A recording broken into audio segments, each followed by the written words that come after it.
Hey everyone, this is Michael again, and welcome to my review of Season 4, Episode 9 of Lucha Underground, and this episode is called A Match Made in Heaven. And this was a good episode of Lucha Underground this week.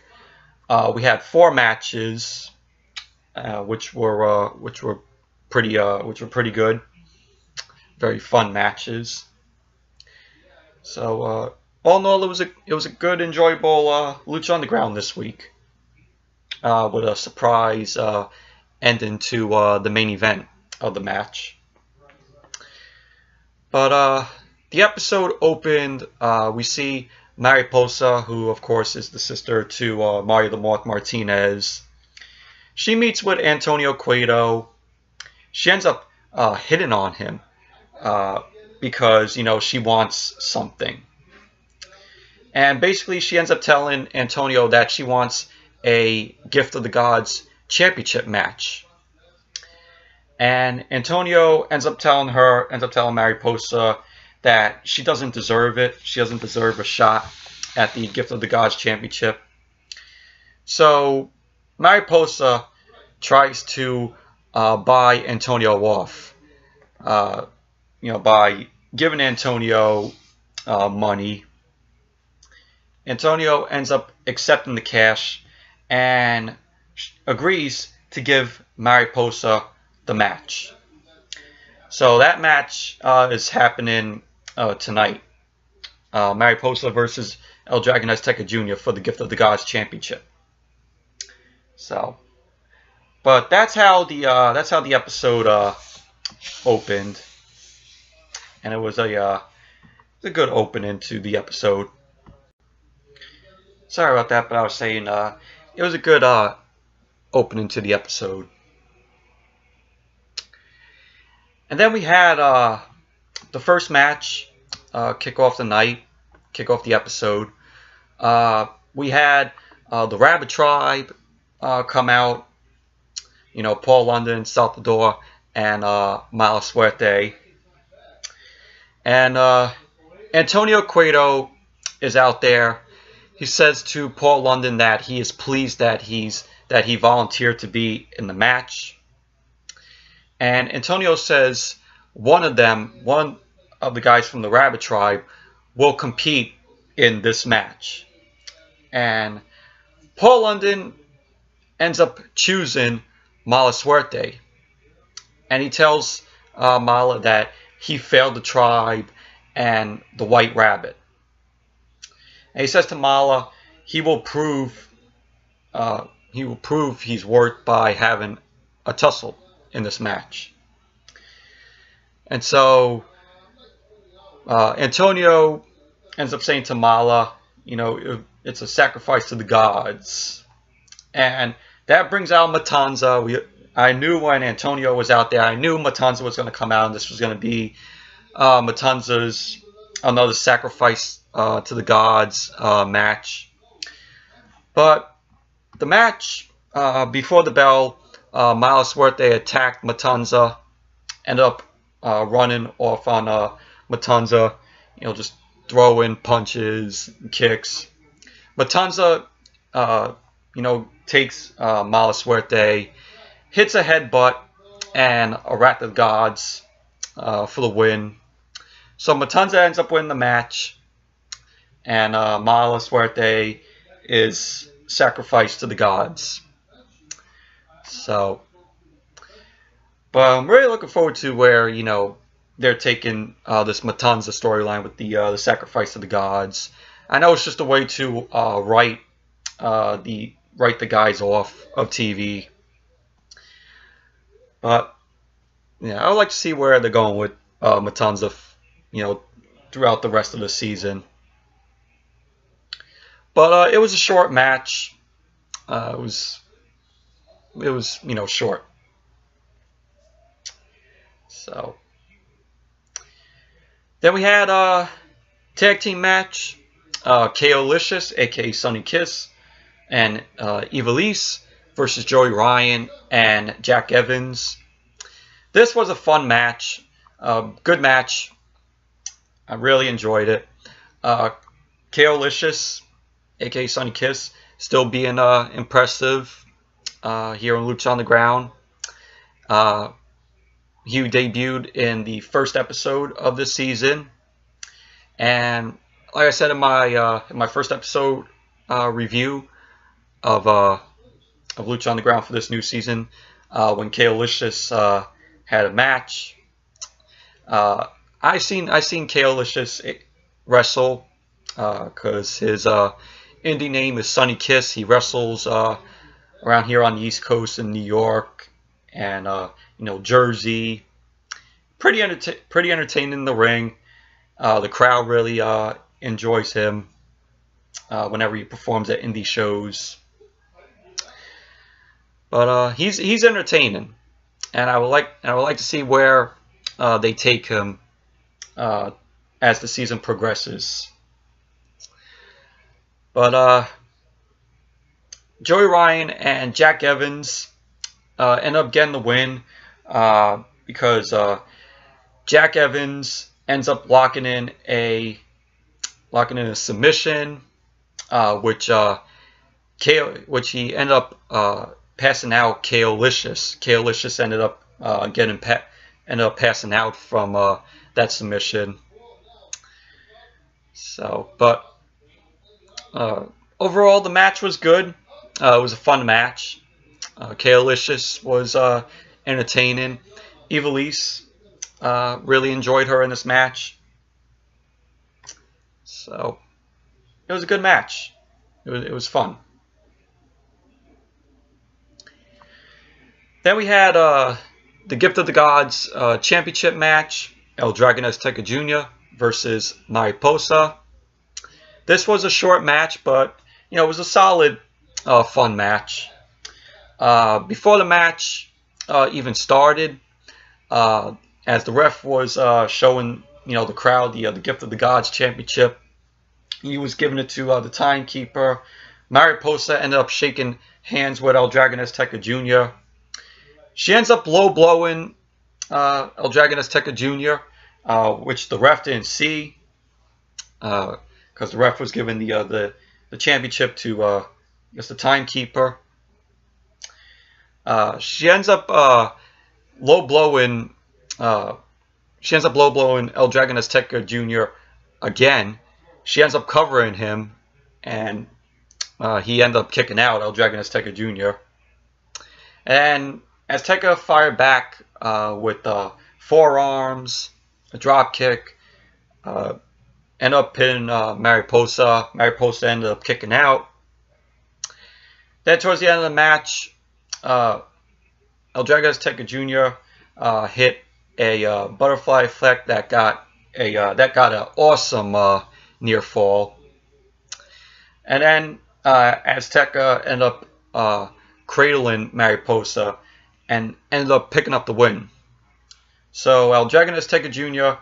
retains the Gift of the Gods championship, which, we all knew El Dragon Azteca Jr. was going to retain the title because he wants to defend it at Ultima Lucha Cuatro. So, but yeah, it was a short match, but it was fun. It was a fun match. Then we had the main event.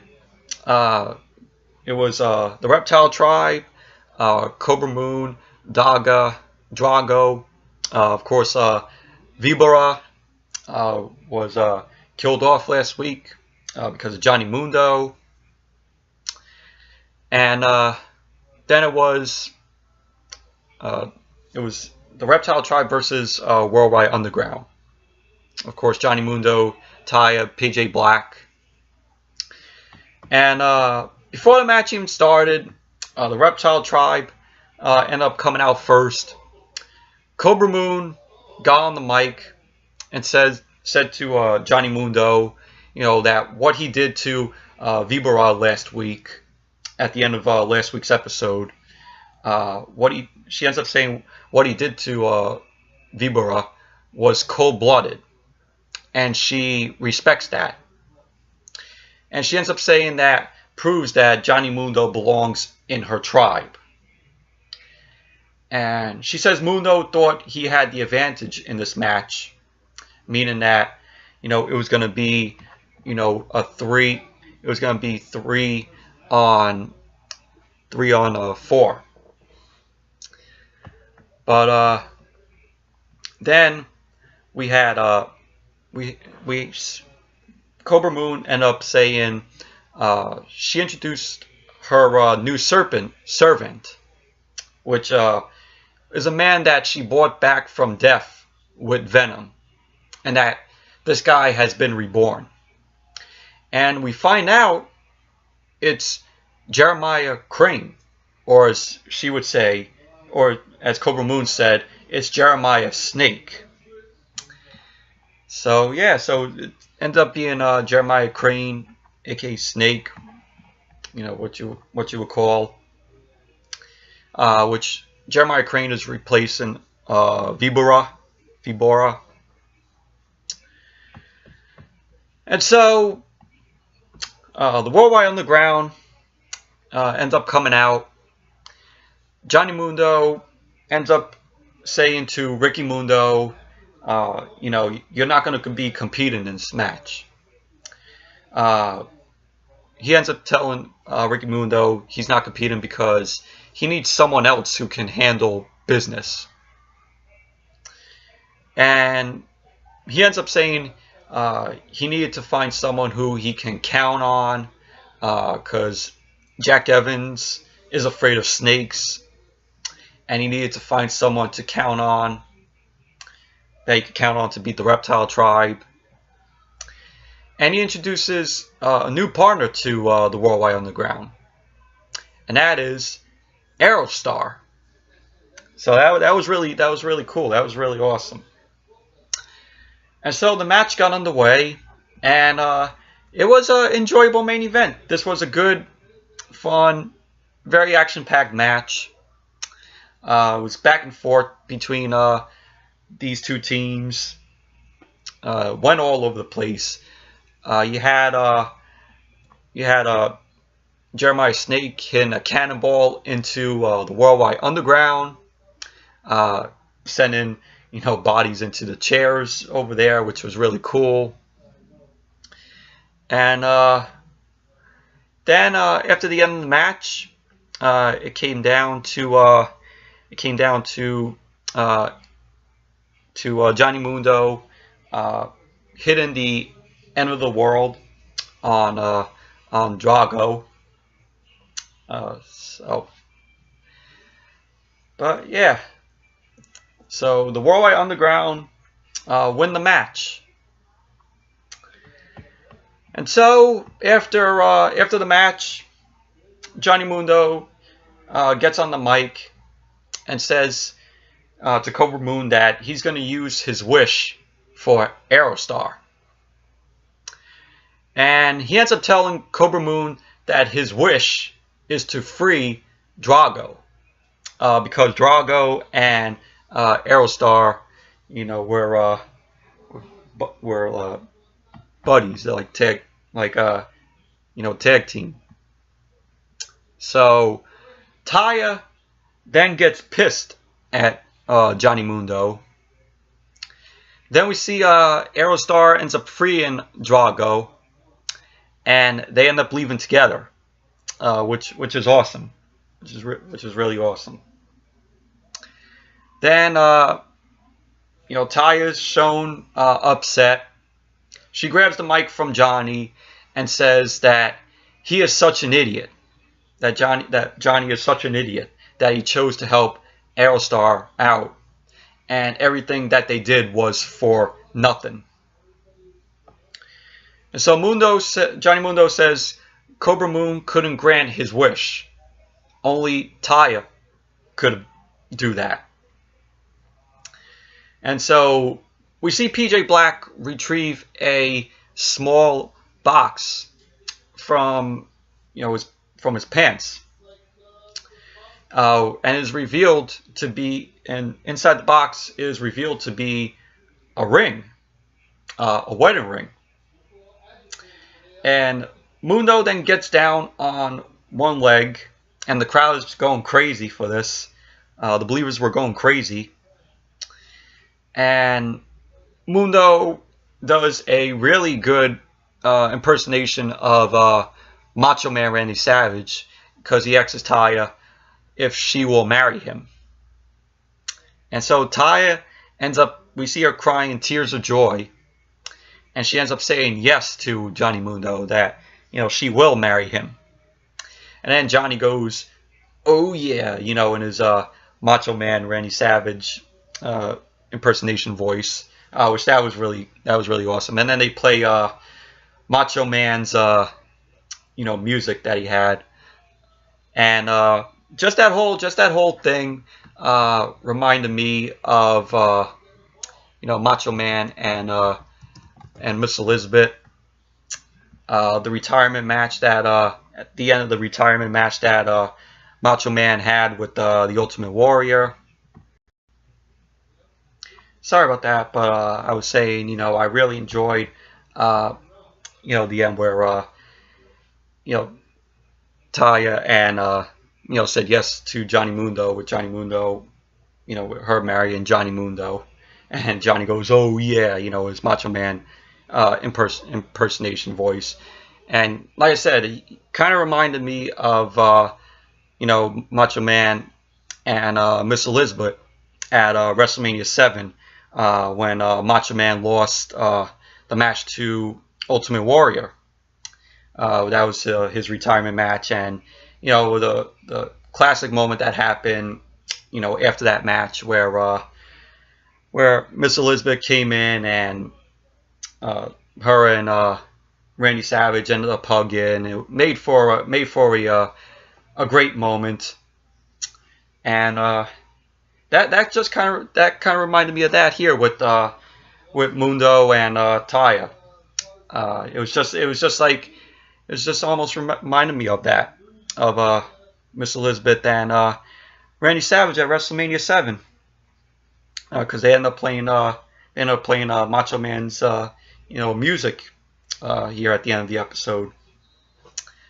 So it was like a tribute to that. It was a tribute to that classic moment from WrestleMania 7, in my opinion, though. But it was a good moment that happened in this episode after that match. But anyways, the Reptile Tribe and Worldwide Underground. It was a good, fun, action-packed match, and that proposal from Johnny Mundo was awesome. Even though him and Taya are already married, they already are married, because Lucha Underground films their episodes, you know, months back. So yeah, they're already married. But and also this moment led to a Johnny Mundo face turn. So that's really awesome. And of course, Drago finally being freed and reuniting with Aerostar. Perfect. Was great. And then after that proposal moment, Ricky Mundo was backstage. He was pissed because, you know, of Johnny Mundo, because Johnny Mundo won't let him compete in the match. And so Ricky Mundo and his creepy doll, you know, talk. And so Ricky Mundo ends up wishing death on Mundo and Taya. And then we just hear the creepy doll, you know, start laughing, and you know, Ricky Mundo's, you know, laughing, chuckling also. And that pretty much ended the episode for this week. Well, yeah, it was a good episode of Lucha Underground this week. Really enjoyed it. I really enjoyed that proposal from Johnny Mundo. Absolutely good, and the Macho Man music just made that moment great.